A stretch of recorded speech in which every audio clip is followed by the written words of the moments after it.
शिवप्रसादात् कर्माद्यं क्रमेण स्ववशं भवेत्। कर्मारभ्य प्रकृत्यन्तं यदा सर्वं वशं भवेत् तदा मुक्त इति प्रोक्तः स्वात्मा रामो विराजते। प्रसादात् परमेशस्य कर्मदेहो यदा वशः।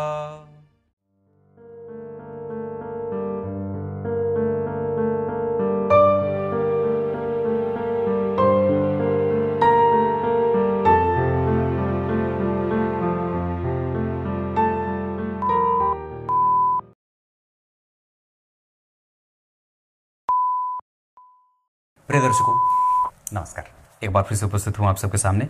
सोमवार के कार्यक्रम में मैंने परसों दिन चलित चक्र पे एक कार्यक्रम बनाया था, जिसे आप लोगों ने, जितने भी लोगों ने प्रतिक्रिया दी थी, सबने ये बात कही थी कि कार्यक्रम अच्छा लगा।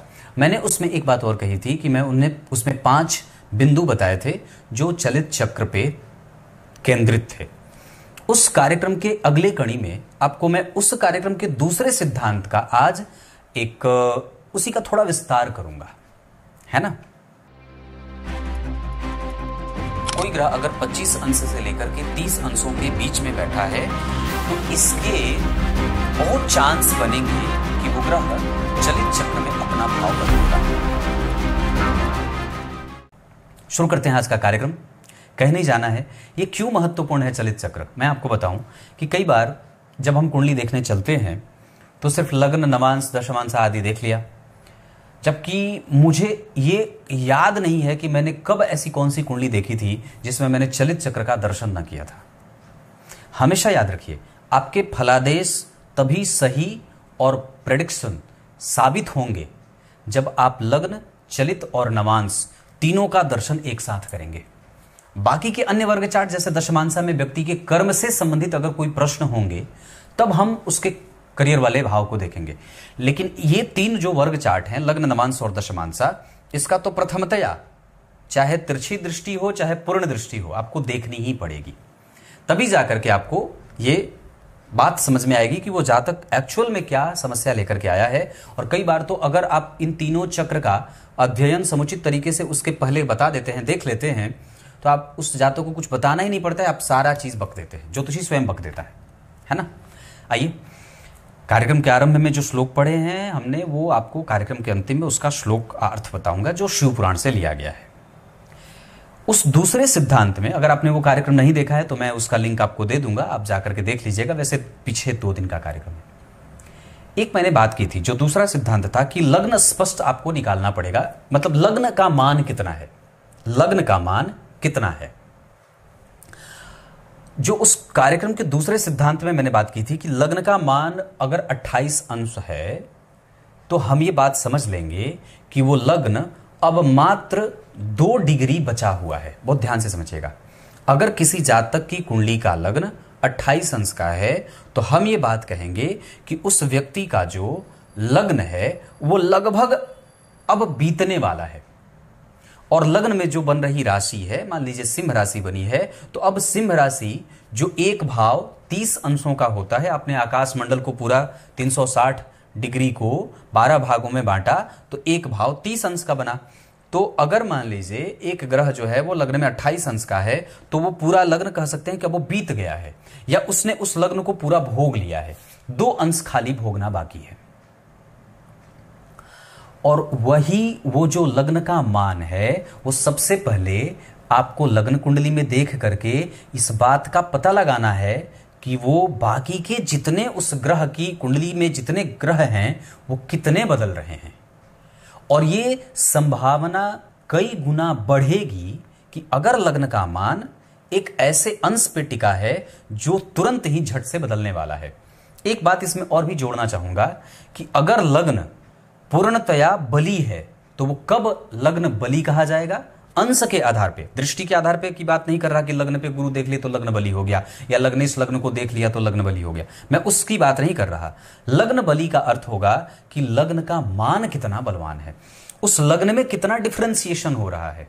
15 अंश का है, 14 अंश का है, 16 अंश का है, 17 अंश का है, 18 अंश का है, 19 अंश का है, 20 अंश का है, 12 से लेकर के 20 अंश का जो लग्न होगा इसे हम युवा, प्रौढ़ और बिल्कुल ही मजबूत लग्न कहते हैं। यही कारण है कि जब इस अंश पर किसी भी जातक का लग्न बनता है तो उसकी कुंडली के अधिकांश ग्रह नहीं बदलते देखे जाते हैं, है ना। लग्न कब बदलेगा? जब ग्रह बिल्कुल ही उस भाव को भोग चुका है, लग्न का मान भोग लिया है, 28, 29, 30 तक चला गया है, तब वो ग्रह वो जो भाव है वो बदल जाता है, या ग्रह बाकी के जितने हैं वो ग्रह बदल जाते हैं।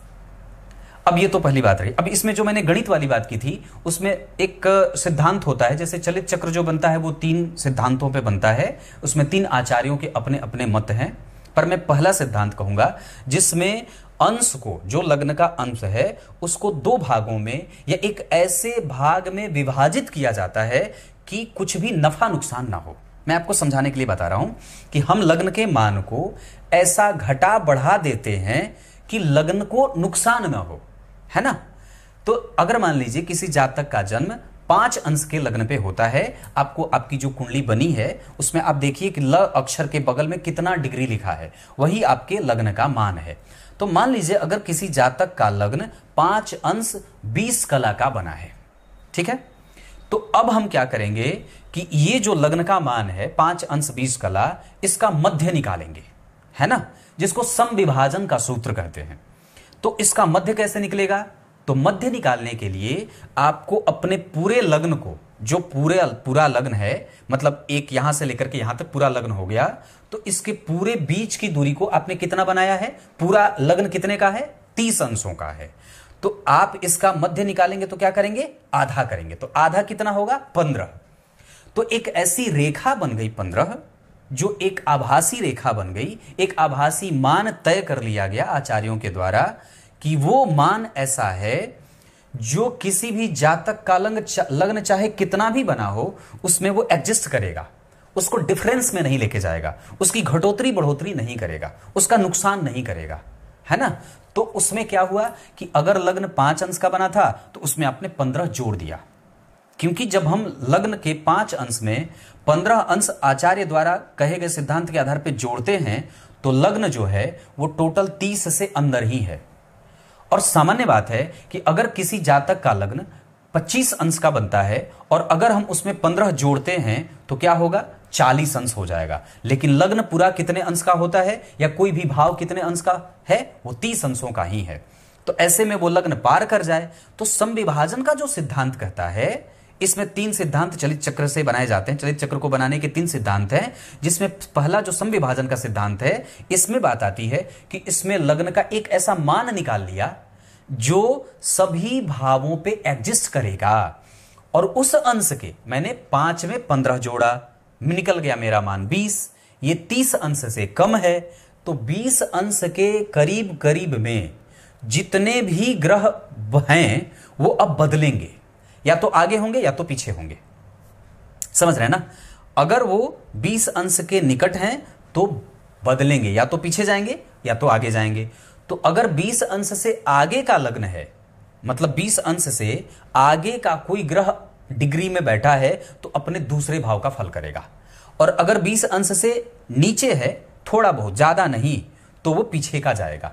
अब इसमें भी बहुत सावधानी से बात रखनी होगी कि ग्रह अगर 20 अंश से ऊपर गया तो अगले भाव में जाएगा, लेकिन वो जो राशि रहेगी वो उसी राशि का फल करेगा। भाव बदलेंगे, है ना, भाव बदल जाएंगे। मतलब अगर कोई ग्रह 20 अंश का है, कुंभ राशि में बैठा है, तो वो अब होगा कि अगले अंश में, अगले भाव में जाएगा। यानी कि सप्तम में बैठा है तो 8वें में जाएगा, अष्टम में बैठा है तो 9वें में जाएगा।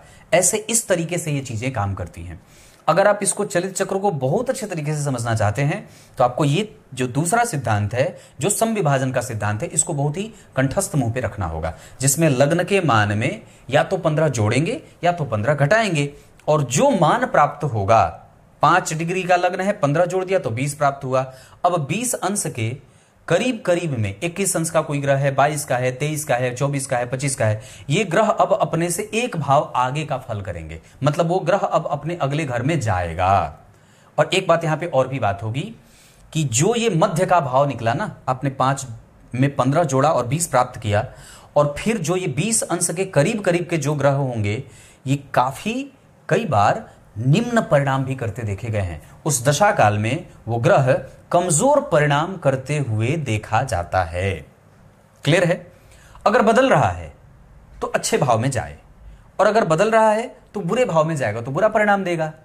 साथ ही साथ अगर वो उस रेखा पे है जहां पे हमने मध्य का मान निकाला है, तो वो ग्रह काफी अब कमजोर परिणाम भी करने वाला हो जाता है, जिसको संधि काल में कहा जाता है कि ग्रह अगर संधि काल में चला जाएगा तो वो मतलब दो भाव हैं, वो एक दूसरे के साथ मैच कर रहे हैं, वो संधि कर रहे हैं, मैत्री कर रहे हैं। तो इस अवस्था में जो ग्रह जाता है, इस स्थिति को जो ग्रह प्राप्त करता है, उसे संधि काल का ग्रह कहते हैं। और वो ग्रह अपनी दशा काल में कमजोर, निम्न या न्यून परिणाम करते देखा जाता है। ये उस कार्यक्रम का जो मैंने 2 दिन पहले बनाया था, 1 दिन पीछे, उसका ये दूसरा सिद्धांत था, जिसको मैंने थोड़ा आज इलेबोरेट किया है। अब आपको धीरे धीरे मैं इसी कार्यक्रम को आगे जब कड़ी बनाऊंगा तो उसको कुंडली पे घटित करता हुआ दिखाऊंगा, तब आपको और भी ज्यादा स्पष्ट रूप से समझ में आ जाएगा। फिलहाल मैंने जो समझाया है वो भी आपको समझ में आ गया होगा। मैं तो बार बार चीजों को रिपीट करता हूं, ये मेरी आदत है, ताकि लोग फंसे नहीं, है ना। अब आइए, कार्यक्रम के आरंभ में जो मैंने श्लोक पढ़ा था उसका अर्थ कहता है कि जो व्यक्ति शिव जी का प्रसाद ग्रहण करता है, शिव जी की पूजा करता है, शिव जी की भक्ति करता है, वो मोक्ष को तो प्राप्त करता ही है। ब्रह्मा जी को यह शक्ति नहीं है कि वो किसी को मोक्ष का वरदान दे दें, पर भगवान भोलेनाथ को यह शक्ति है कि वो मोक्ष का वरदान किसी को दे सकते हैं। तो शिव जी की पूजा करने से मोक्ष की प्राप्ति होती है। उनका प्रसाद ग्रहण करने से व्यक्ति के कई जन्मों के पूर्व जन्म के सारे पाप कष्ट नष्ट हो जाते हैं और अनंत पुण्यों का फल जागृत होता है ना। कुछ इसी तरीके से आज के इस कार्यक्रम का समापन करते हैं। तब तक के लिए बहुत बहुत नमस्कार।